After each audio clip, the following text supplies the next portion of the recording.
আমার প্রিয় ভাইয়েরা, যারা আলেমদেরকে গালি দেয়, যারা হক্কানি ওলামাদেরকে গালি দেয়, হাফেজে কোরআনদেরকে গালি দেয়, ইমাম মুয়াজ্জিনদেরকে গালি দেয়, চোখ রাঙায়, আমার প্রিয় বন্ধুগণ, নবীজি যদি দোয়া না করতেন তাদের চেহারাগুলো দুনিয়াতে শুকুর, কুকুর আর বানর বানায়া দিতে, তাদের চেহারাগুলো গুইসাপ বানায়া দিতেন।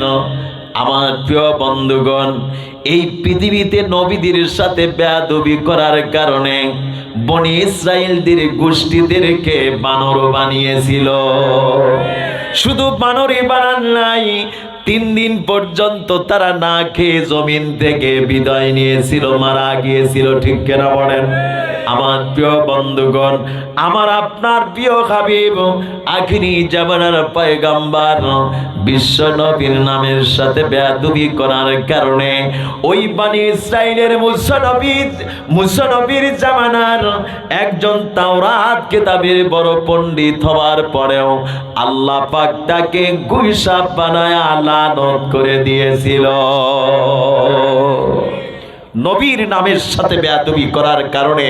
আর আমার দেশের সেই নবীর সঙ্গে তারা টিটকারি করেছে, কত বেয়াদবি করেছে।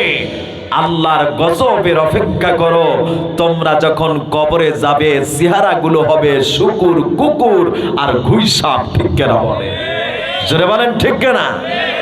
আমার প্রিয় বন্ধুগণ, আমি আপনাদের সম্মুখে বলতে চাই, একটু মনে করিয়ে দিবেন, নবীদের নামের সাথে বেয়াদবি করার কারণে তাওরাত কিতাবের একজন বড় পণ্ডিত ছিল, বড় আলেম ছিল, নাম ছিল তার কাফিল। নাম কি ছিল? কথা বলতে হবে। এই কাফিল পাদ্রী ছিল তাওরাত কিতাবের সবচাইতে বড় পণ্ডিত, বড় আলেম।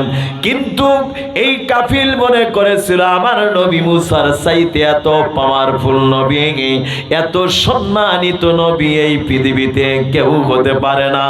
আর মুসা নবীর প্রতি যে কিতাব নাজিল হয়েছে, এই কিতাবই হলো শ্রেষ্ঠ কিতাব। বলেন সুবহানাল্লাহ।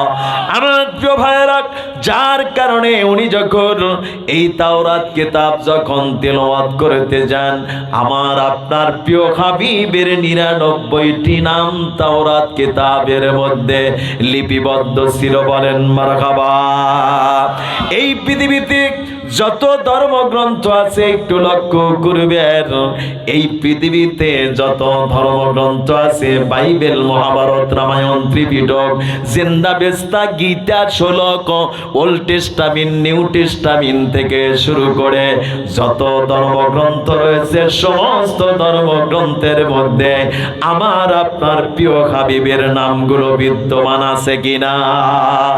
আমার প্রিয় ভাইরা, দুনিয়ার সমস্ত কিতাবের মধ্যে প্রিয় হাবিবের নামগুলো রয়েছে।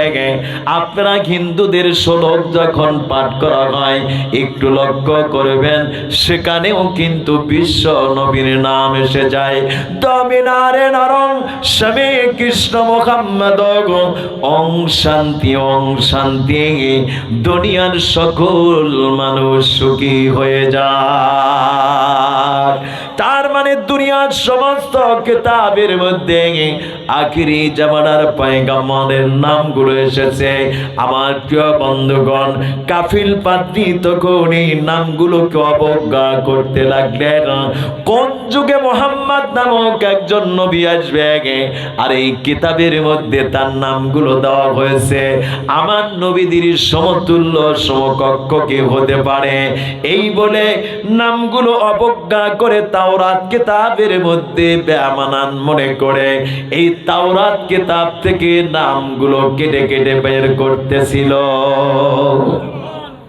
নামগুলো কেটে বের করে দেয়, কিন্তু পরে আবার তাওরাত কিতাব যখন তেলাওয়াত করতে যায়, যা দেখতে পাচ্ছেন বিশ্ব হাবিবের নামগুলো আবার তাওরাত কিতাবের মধ্যে পূর্বের ন্যায় অবস্থিত রয়েছে। আমার প্রিয় ভাইয়েরা, কাফিল পাদ্রী নামগুলো তাওরাত কিতাব থেকে বের করে দেন। আল্লাহ পাক সুবহানাহু ওয়া তাআলা নবীদের নামগুলো আবার ঢুকায়া দেন। কাফিল পাদ্রী তখনও বোঝে নাই। আমার প্রিয় বন্ধুগণ, এক পর্যায়ে নবীদের নামের সাথে বেয়াদবি করার কারণে গোটা আসমান জমিন থরথর করে কাঁপতেছিল।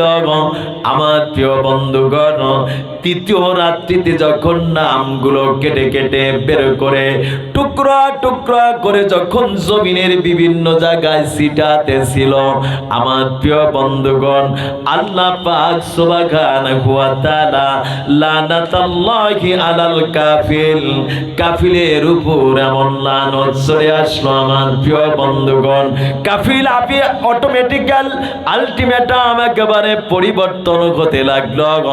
আমার প্রিয় বন্ধুগণ, দুটি হাত ছিল, দুটি পা ছিল, চারি পায়ে পরিণত হয়ে গেল। আমার প্রিয় বন্ধুগণ, মুখের আকৃতিটা একবারে ঘুই সাপের মতো হয়েছিল। পিছন দিক দিয়ে কোনো লেজ ছিল না, লম্বা লেজ বের হলো। একেবারে পরিবর্তন হয়ে কাফিল চিন্তা করলো, আমি তো আর মানুষ নই, আমি তো একেবারে জানোয়ার হয়ে পড়েছি। আমার প্রিয় বন্ধুগণ, হাদিসের মধ্যে পাওয়া যায় দাব্বুন শব্দের অর্থ হলো ঘুই সাপ।